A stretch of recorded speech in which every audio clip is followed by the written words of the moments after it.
Hey guys, it is time for Cliterature Readathon. Cinderella, I think I'll find your glass slipper, baby. Hey guys, if you are new here, welcome to the Book Path. I'm Nicole, and if this isn't your first rodeo, thanks for sticking around. So this is a small little TBR. I know I had done my February TBR already, but I said that there were a few readathons we were going to be participating in this month, and I would do separate TBRs for them. So first up, we have the Cliterature Readathon, which is hosted by Steph over at Steph Loves. So this started out as kind of like a book club, but then it ended up turning into, I think it's like a biannual readathon, where we usually try to do it in February, and then I think she tries to do it again in like one of the summer months. But we are here for the February round, and the February round is actually taking place, I believe it is the 10th through the 16th of February, so that puts it at like the second full week in February. And I will go ahead and leave a link down to Steph's announcement video below if you want to check it out, join in. This works similar to kind of her final book support group, where she does have like a bingo board that you can do. But the fact that, I've got a lot to accomplish this month again, I'm not going to do the bingo board. I'm going to just kind of pick like 4 books that I want to get done in the week. Should I have more, then maybe I will try to tackle a few. There is going to be a little bit of crossover on the 16th with the Romantasy-a-thon, readathon that's going on. So I might try to just, if it gets to that point, just start reading some of the Romantasy-a-thon books at the end of Cliterature-a-thon. So let's go ahead and get started with it's like I said, it's a small one. We're only going to try to tackle 4 books, but also we are going to be keeping with the February theme of reading all ebooks, trying to make our way through the huge TBR that is our kind of ebook library at this point in time. So first up, we are going to be reading Stone Heart by Katie Roberts. This is kind of book 0.5 in the Dark Olympus series, which is one of my favorites. I'm kind of like blocking it right here, but it's all right there. Which is basically your Greek mythological pantheon of gods and goddesses set in almost like a mafia type underworld city of like, that to me resembles New York, but some major metropolitan city, and just all these different things that are going on. It is a very spicy book series, but I love the way that Katie Robert does like the relationship dynamics, because relationship dynamics and how people get along and kind of how the relationship moves and the things that each person brings to the table in the relationship, and how they kind of work together and don't work together, and how they try to, basically overcome the difficulties. Those are the things that I really do love when it comes to like a romance. And she does them really well. So in this one, you have, in the city of Olympus, people only speak about Medusa in whispers. She's Athena's knife hand, the one sent when Athena wants someone to disappear. No one asks Medusa what she wants, but she owes Athena her life. And if staining her hands with blood is the only way to repay the debt, it's a small price to pay. Until Athena sends her after Calypso, the mistress of the rich politician Odysseus. As far as Medusa can tell, Calypso hasn't done anything remotely worthy of a death sentence, and her conflicted feelings only get compounded when she finally sees the woman. Calypso is beautiful and cunning, and she'll do anything to keep her life, including seducing her would-be assassin. What starts as a ploy to escape quickly spirals into genuine interest. Medusa is hardly the cold killer that rumors suggest, and Calypso is far more complicated than her reputation as a ruthless gold digger. But it doesn't matter that they've finally found something special. Athena will have her blood, and this time, not even crossing the river Styx will save them. So, very interesting, kind of a prequel to the whole series.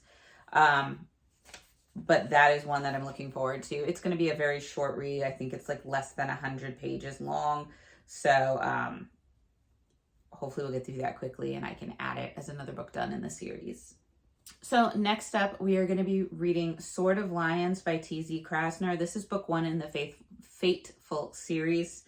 And basically you have a princess facing a difficult decision. Crown Princess Janet has refused every suitor that has come to ask her hand, and not because of Malcolm of Bonaparte. He is a friend and nothing more. She is the future of Ivana, a woman who wields substantial power both through position and her own magic abilities. She must choose carefully. A warrior determined to protect what matters, Malcolm will do what he must to protect the woman who has always been his closest friend, even if it means lying to her about who he is and what he feels.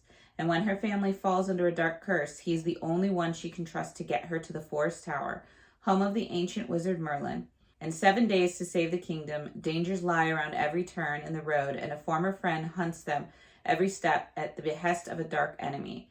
But the greatest danger lies ahead, confrontation with an evil every bit as ancient and powerful as their salvation.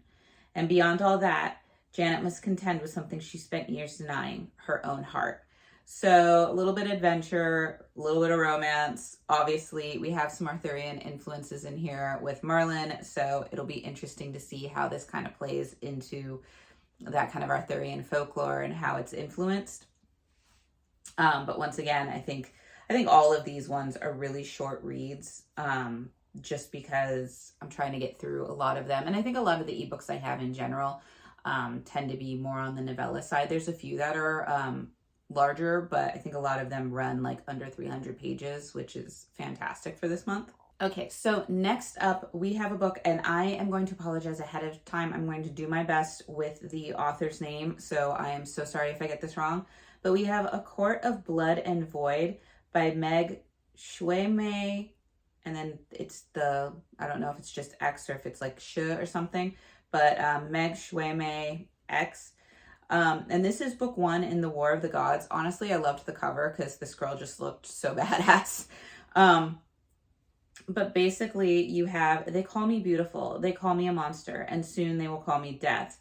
As a direct descendant of the god of death, Cassandra Salen, I think is how you pronounce it, is considered the most dangerous monster of all time. Her own mother locks her in a cage to protect the world from her lethal potential. Cass thought this imprisoned life would be her fate, but then 4 sexy, formidable warriors, a vampire lord, twin fae princes, and a demigod find her. They claim she is not a monster, but a powerful weapon, one who can kill the Olympian gods, who have returned to Earth with a vengeance. But Cass has a mind of her own and can't be told what to do, no matter how drawn she is to her 4 warrior saviors. To their dismay, the warriors can't tame the wild, cunning, and volatile Cass, but they have a bigger problem, their growing attraction toward her.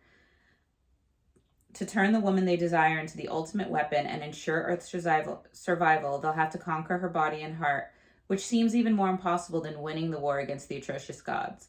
But nothing turns these alpha males on more than the impossible dare, and nothing turns Cass on more than being stalked. So it's a reverse harem. It sounds like it's going to be a why choose, which is going to be interesting.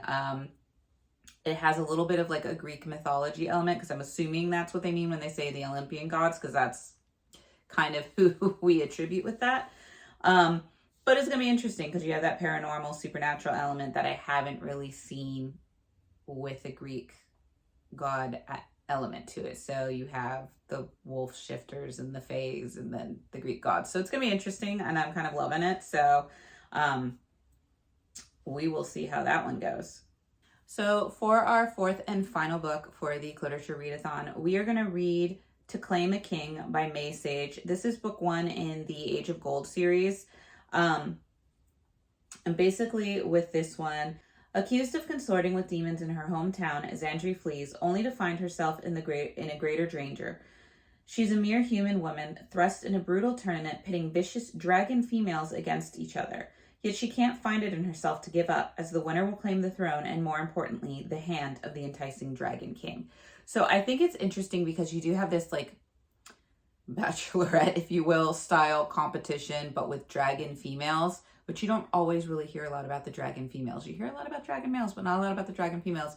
And then you have a human woman having to compete against them. So I'm hoping that with that, you're going to have a badass female main character who is really smart, and she knows her way to either fight like crazy or she has like brains to get her out of the situations. So it's going to be interesting to see how they kind of have a human person in a competition with a bunch of dragon shifters.